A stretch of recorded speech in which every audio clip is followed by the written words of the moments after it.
Thumbnail ও title দেখে নিশ্চয়ই বুঝে গেছো আজকের রেসিপি হাতে মাখা মরলা মাছ। যাদের হাতে সময় কম আছে, ব্যাচেলার বা একা থাকো, তাদের জন্য আজকের এই মাছের রেসিপিটা। মৌরলা মাছ খেতে আমরা সবাই ভালোবাসি, কিন্তু কাটা এবং রান্না করার অভাবে ভালো করে আমরা এই মাছটা খাওয়া প্রায় ভুলেই গেছি। আজকে হাতে মেখে আজকে এই মৌরলা মাছটা তোমাদের রান্না করে দেখাবো। তাহলে চলো, let's start this recipe easy cooking with me.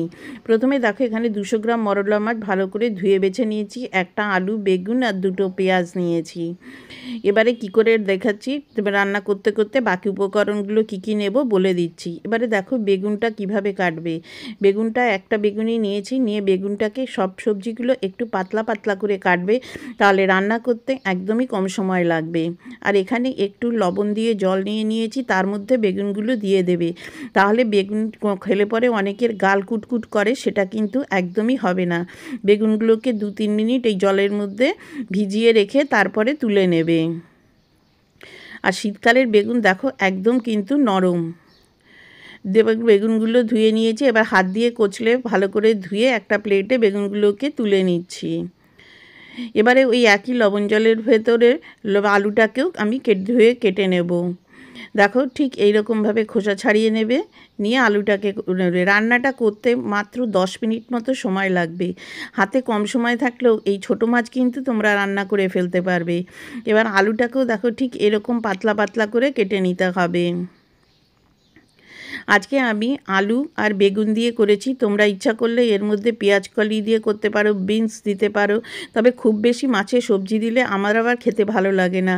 আমি একটু আলু আর একটুখানি হয় বেগুন দিই, না হলে পেঁয়াজ কলি দিয়েই করি। শীতকালে কিন্তু এই মোরলা মাছ এরমভাবে খেতে কিন্তু দারুণ লাগে। এবারে এটাও একটুখানি লবণ জলের ভেতর দিয়ে ভালো করে কচলে কচলে আলুটাকে ধুয়ে নেবে। আলুর ভেতরে যে বালি আছে সেটা যেন চলে যায়। এবারে দুটো পেঁয়াজ নিয়ে নিয়েছি, ছোট সাইজের পেঁয়াজ বলে দুটো নিয়েছি। দেখো পেঁয়াজটা কাটা যাচ্ছে না কেন বলো তো? ও আচ্ছা, ভেতরে এই যে এইটা আছে বলে ওই জন্য কাটতে পারছিলাম না। এবারে এটাকে এরকম ছোট ছোট করে এরকম একটু লম্বা লম্বা করে সব সবজিগুলো কিন্তু কাটতে হবে। ঠিক এইভাবে পেঁয়াজগুলোকেও আমি কেটে নিয়েছি। তোমরা বড় সাইজের পেঁয়াজ হলে একটা দেবে, আমার পেঁয়াজটা ছোট বলে আমি দুটো দিয়েছি। ব্যাস কেটে নিয়েছি। আর নিয়ে নিচ্ছি একটা টমেটো। টমেটোটাকেও ঠিক এইরকম লম্বা লম্বা করে কেটে নেব। সবজিগুলোর সাইজ এবং একরকম রাখবে, তাহলে কিন্তু রান্না করতে কম সময় লাগে এবং সবগুলো একইভাবে সেদ্ধ হয়ে যাবে। দেখো একটা বেশ লাল টকটকে টমেটো নিয়ে নিয়েছি, সবগুলো কাটা হয়ে গেছে। বেগুনগুলো এরকমভাবে কেটে নিয়েছি, আলু, টমেটো, পেঁয়াজ, কাঁচা লঙ্কা। আর কি কি লাগবে সেটা তোমাদের বলে দিচ্ছি। এবার যেটার মধ্যে রান্না করব একেবারে সেটার মধ্যেই মিশিয়ে নিচ্ছি। প্রথমে বেগুনগুলো দিয়ে দিচ্ছি, আর তারপরে দিয়ে দিচ্ছি আলু। যা যা সবজি তোমরা পছন্দ করো সেই রকম সবজি দেবে। দিয়ে দিচ্ছি টমেটো, আর দিয়ে দিচ্ছি পেঁয়াজ আর কাঁচা লঙ্কা। ঝালটা তোমরা তোমাদের পছন্দ মতো দেবে। প্রথমে দিয়ে দিচ্ছি হলুদ গুঁড়ো, দিয়ে দিচ্ছি 1 চামচ মতো জিরে গুঁড়ো, 1 চামচ ধনে গুঁড়ো, হাফ চামচ এমনি লঙ্কার যে গুঁড়ো আছে, আর 1 চামচ কাশ্মীরি লাল লঙ্কার গুঁড়ো, 1 চামচ আদা বাটা। আমি কিন্তু কোনো রসুন ব্যবহার করিনি। আর দিয়ে দিচ্ছি স্বাদ অনুযায়ী লবণ, আর দিয়ে দিচ্ছি 1 মুঠো ধনেপাতা কুচি দিয়ে এবারে এই মাছগুলোর সাথে এইটাকে মেশাতে হবে। এবারে এই প্রথমে মাছগুলো কিন্তু দেবে না। মাছগুলো না দিয়ে প্রথমে এই সবজিগুলোকে হাত দিয়ে ভালো করে মিশিয়ে নিতে হবে। দেখো ঠিক এইরকমভাবে আগে মিশিয়ে নেবে, খুব ভালো করে কচলে কচলে এটার সাথে মেশাতে হবে যতক্ষণ না পেঁয়াজ আর টমেটো থেকে রস বেরিয়ে আসে। দেখতেই পাচ্ছ যে আমি কিভাবে মেশাচ্ছি, এরকম চেপে চেপে চেপে চেপে এরকমভাবে মেশাতে হবে।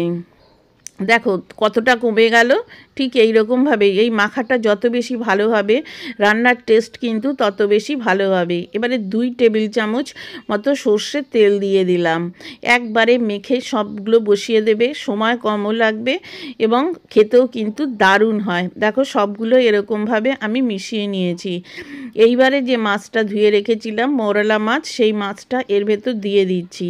এরকমভাবে কিন্তু তোমরা চিংড়ি মাছও রান্না করতে পারবে। এবারে কিন্তু আর বেশি জোরে জোরে মাখাবে না, তাহলে কিন্তু মাছগুলো ভেঙে যাবে। এবারে আলতো হাতে সবগুলো এরকমভাবে মিশিয়ে নিচ্ছি। দেখো মেশানো হয়ে গেছে।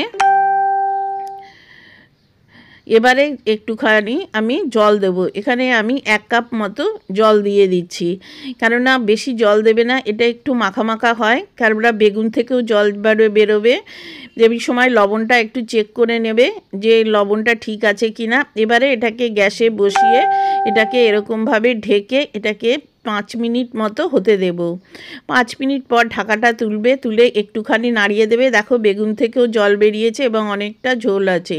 এবার ততক্ষণ অবধি করবে যতক্ষণ না আলুটা সেদ্ধ হয়ে যায়। দেখো আরও 2-3 মিনিট পর দেখো ঢাকাটা খুলে দেখো কত সুন্দর দেখতে হয়েছে। আমি ঠিক এই রকম গ্রেভিটাই নামাচ্ছি। এটা ঠিক এরকম মাখা মাখা হলে খেতে কিন্তু দারুণ লাগে। গরম গরম ভাতের সাথে পরিবেশন করো।